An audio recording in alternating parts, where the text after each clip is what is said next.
Teman-teman barusan sudah melihat profil dari Mapres Diploma Ekonomika dan Bisnis kan? Nah, sekarang kita udah dengan Mapresnya nih, Mas Raju. Mas Raju boleh dong perkenalan dulu sama teman-teman mahasiswa baru 2020? Baik Mbak Ninis. Halo teman-teman, selamat siang. Perkenalkan nama saya Raju Ade Rahman, bisa dipanggil Raju. Saya berasal dari Sumatera Barat, jurusan D3 Manajemen angkatan tahun 2018. Sekian. Langsung aja nih Mas Raju. Gimana sih awal mula perjalanan Mas Raju sehingga bisa diterima di Universitas Gadjah Mada terkhusus di Diploma Ekonomika dan Bisnis ini? Baik Mbak Ninis, sebelumnya saya mau cerita dulu.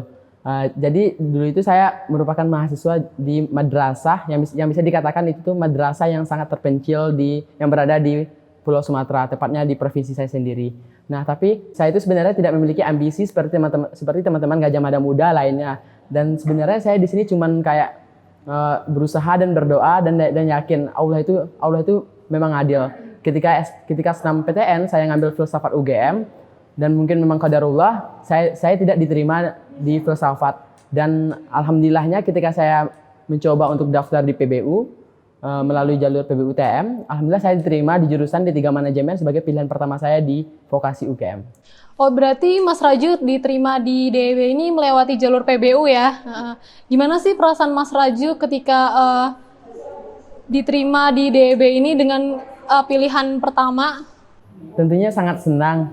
Kenapa bisa senang? Karena sebenarnya ketika saya udah ditolak di senam PTN, saya merasa kayaknya saya itu memang nggak pantas. Tapi saya yakin usaha tidak akan mendustai hasilnya. Iya. Nah, disitulah memang benar gitu. Ketika saya coba-coba apply nilai saya dan semua sertifikat prestasi saya yang saya miliki di bangku SMA, dan saya pun diterima di UGM gitu. Sangat bahagia sih Mbak gitu. Bahagia banget ya masuk Diploma Ekonomika dan Bisnis ini. Nah, gimana sih yang Mas Raju rasakan pertama kali di lingkungan kampus ini? Tentunya karena saya berasal dari Sumatera, saya juga mengalami namanya culture shock, di mana budaya orang Sumatera, terutama orang Sumbar dan teman-teman yang Jawa dalam adaptasi lingkungan itu sangat berbeda. Dan di sini saya sebagai orang Padang sangat paham, di mana dalam istilah kami, di mana bumi dipijak, di situ langit dijunjang. Yang artinya itu di mana kita berada, kita itu harus bisa menyesuaikan dengan lingkungan kita gitu. Dan alhamdulillah saya pun bisa bertahan hingga detik ini di Yogyakarta gitu Mbak. Berarti memang benar ya Mas, jadi dimanapun kita berada, kita harus menyesuaikan diri, beradaptasi gitu ya Mas ya. Kalau untuk lingkungan pertemanannya gimana sih Mas, menurut Mas Raju dari yang di Padang sama yang di Yogyakarta itu mungkin ada perbedaan atau seperti apa? Tentunya Mbak, karena saya rasa ketika saya berada di Yogyakarta, dan saya rasa itu kayak miniatur Indonesia, di mana semua teman-teman yang berada di jurusan saya, dia tuh berada memiliki daerah asal mereka masing-masing. Ada yang dari Maluku, ada yang dari Pulau Jawa, bahkan ada yang dari Sumatera juga. Dan ketika saya disatu padukan dalam satu kegiatan akademik dan kegiatan non akademik, dan di situ kayak ada euforia buat semangat kompetisi yang ingin saya wujudkan, di mana saya ingin tentunya saya bermanfaat bagi diri saya sendiri dan lingkungan, begitu Mbak. Oh, berarti berawal dari perasaan ingin mengembangkan diri dan kayak ingin berkompetisi di lingkungan kuliah. Nah, gimana sih cara Mas Raju buat mengembangkan potensi dalam dirinya itu? Nah, untuk mengembangkan potensi diri sendiri, tentunya saya mengikuti beberapa organisasi kemahasiswaan. Dan saya pun sebenarnya ketika saya semester 1, saya lebih mengambil di bidang departemen. Karena ketika saya udah gabung di departemen, saya merasa itu tuh lingkupan teman-teman saya udah banyak gitu loh Mbak. Dah, untuk di departemen saya kemarin ngambil di Umati, jurusan divisinya itu Syiar. Dan ketika saya udah di semester 2, saya lebih fokus ke organisasi mahasiswa lingkungan fakultas. Saya di fakultas ngambil PCC, tepatnya di Mapres Corner. Dan di semester 3 hingga semester 4 kemarin, saya ngambil di lingkup UGM kegiatannya. Dan di UGM sendiri saya juga tergabung sebagai mahasiswa komunitas mahasiswa TIK UGM. Oh, berarti berawal dari Departemen Ekonomi dan Bisnis, kemudian lanjut ke ini yang lebih tinggi yaitu tingkat fakultas, kemudian baru ke UGM gitu ya Mas ya, langsung ke ranahnya yang universitas. Nah, gimana sih sebenarnya menurut Mas Raju lingkungan yang baik untuk mendukung potensi diri tuh seperti apa sih? Lingkungan yang bisa mendukung tuh kayak gimana? Sebenarnya kalau menurut saya ada dua, kenali potensi sama kenali diri. Dimana definisi dari kenali diri, kita tuh paham apa yang kita butuhkan. Ketika saya sekarang berada di jurusan manajemen, yang mana saya butuh buat upgrade diri di bidang komputer, saya rasa itu bisa saya combine buat bikin sebuah gagasan startup ke depannya. Tentunya untuk ke depannya ya Mbak, harapan saya.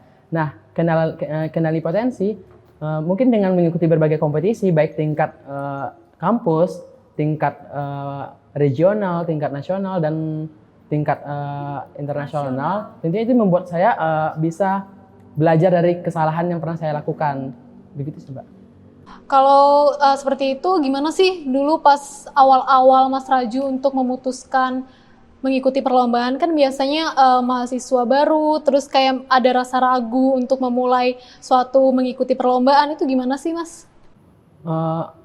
Sebenarnya saya memang dari dulu memang suka ikut lomba Mbak, gitu. Dari SMA udah itu ya, udah sering. Jadi untuk di UGM sendiri saya tuh ikut lomba namanya itu AFMAM. Itu tuh memang dari Asian Foundation yang diselenggarakan oleh Thailand.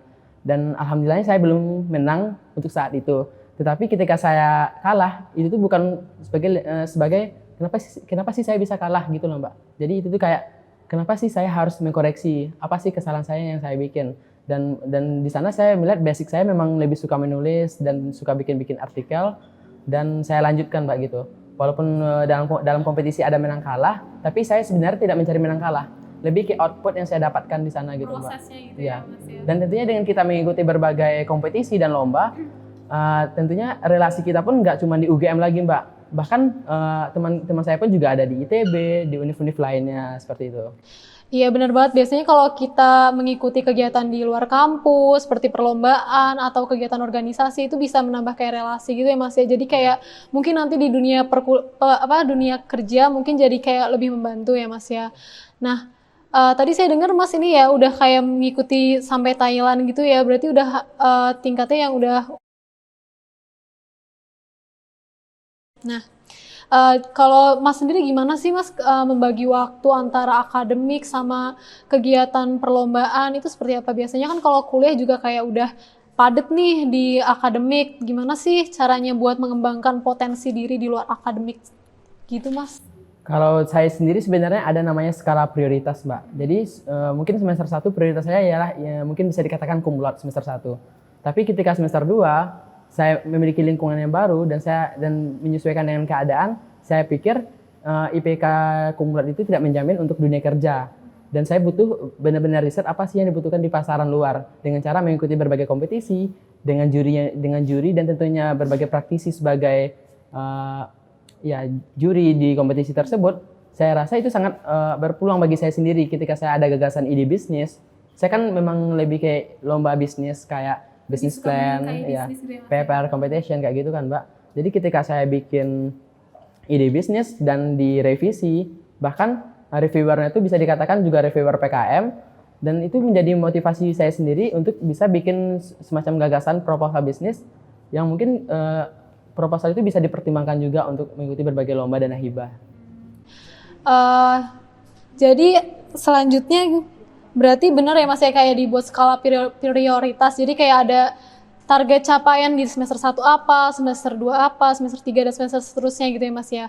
Nah, gini biasanya kan kalau Mapres itu banyak nih kayak pengalaman seneng, seru gitu kan ya Mas ya. Ada nggak sih Mas kayak pengalaman terburuk selama menjadi Mapres? Kayak kan biasanya orang ngelihat dari sisi positifnya. Ada nggak sih sebenarnya sisi negatifnya? Kayak mungkin ada pengalaman buruk gitu dari kegiatan perlombaan gitu. Kalau dari pengalaman buruk sebenarnya baru terjadi di bulan Maret kemarin Mbak. Karena bertepatan dengan itu tuh baru boomingnya COVID-19 di Indonesia. Sebenarnya untuk agenda saya sendiri tanggal 30 Maret itu saya memang udah pesan tiket, udah mau berangkat, bahkan itu juga didanai oleh fakultas dan pihak Kavogama sendiri untuk lomba Asia Pacific Future Leader di Kuala Lumpur di Malaya University. Tapi karena bertepatan dengan COVID, akhirnya lomba saya itu dipending hingga November ke depan. Namun sungguh disayangkan karena saya memang kayak drop banget kok tiba-tiba ada kayak gini sih. Akhirnya ya sih kayak kerugian yang saya hadapi kayak sebenarnya nggak wasting time sih, tapi kayak uang saya, tiket PP saya hangus ya. Iya. Padahal itu beli tiket itu tuh perjuangan saya sendiri, nggak minta sama orang tua gitu loh Mbak. Iya, kayak berarti sedih juga ya Mas ya, kayak udah mempersiapkan matang-matang, tapi malah karena ada pandemi COVID ini jadi kayak di pending dulu ya. Berarti mungkin nanti November bisa terbang gitu ya Mas ya ke Malaysia. Ya, sukses ya Mas. Kalau kemungkinan kondisi membaik. Iya, semoga November udah turun nih kasusnya dari positif COVID ini. Semoga bisa terbang nih buat ke Malaysia nanti. Nah, terakhir nih Mas, ada nggak buat pesan buat Gamada DEB ini biar tergugah nih semangatnya untuk berprestasi di bidang non-akademik maupun di akademik? Baik Mbak, untuk teman-teman Gajah Mada Muda 2020, tentunya saya memiliki harapan yang sangat besar, di mana sebenarnya kampus kita merupakan kampus yang sangat besar dan memberikan peluang yang sangat besar bagi kita bisa berimprovisasi. Saya sangat yakin ketika kita benar-benar bisa memanfaatkan fasilitas yang diberikan kampus, sebenarnya kita tuh bisa loh dalam waktu 2 bulan kita tuh bisa keliling Jawa, bahkan keliling Indonesia. Apabila kita benar-benar ingin mengimprove diri kita tidak hanya di UGM gitu lah teman-teman. Fasilitas UGM itu sangat besar, maka manfaatkanlah. Sangat beruntunglah orang yang bisa memanfaatkan semua yang telah diberikan UGM, begitu Mbak. Iya, berarti tetaplah berprestasi gitu ya Mas ya. Iya. Nah, sekian teman-teman, kita udah bincang-bincang nih sama Mapres dari DEB. Semoga teman-teman besok ke depannya bisa lebih termotivasi agar tetap berprestasi di kampus Universitas Gadjah Mada. Terima kasih ya Mas ya.